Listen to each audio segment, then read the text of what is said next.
Moments with Melody. Yeah, it's just me. So she and I have had the flu all week. So she was not really up for doing anything this morning. And so I am here. But she told me what she wanted me to say. So this week we watched a video of a gentleman by the name of Lee Strobal. Anybody know Lee Strobal? It was just a personal testimony that he was giving. And so he said, and he's kind of like me, if you listen up to him. He doesn't walk around saying, God spoke to me.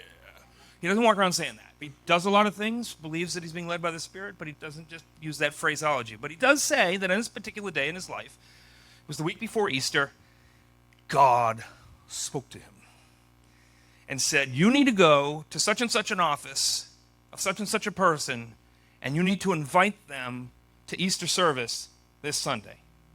And he's like, Lord, this guy's like a diehard atheist. He really hates Christians. Go invite him to Easter service. So he goes up to the guy's office, knocks on his door, leans in. Hey, I just want to invite you to Easter service this week. Just thought, maybe a good opportunity for you. And he goes, I'm an atheist. Well, yeah, I used to be an atheist too. Then I met the Lord and, oh, give me a break, you Christians. And he just cuts into him. He's just tearing him up. There's no way I am ever walking in the door of a church. I don't even know why you came here. I'm insulted that you even invited me. So he leaves. He goes, nothing ever comes of it. He just did what the Lord told him to do, and he walked away saying, told you, Lord. 4 years later, this gentleman walks up to him in church, and he says, I want to thank you for your part in the ministry that you've done to my family personally. He goes, do I know you? He goes, 4 years ago, I was in an office in such and such a building, on my hands and knees, repairing the carpet behind a couch.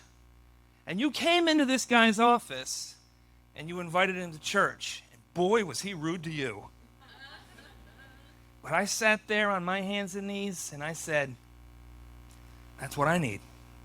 That's what my family needs. He goes, I took up my cell phone, called my wife.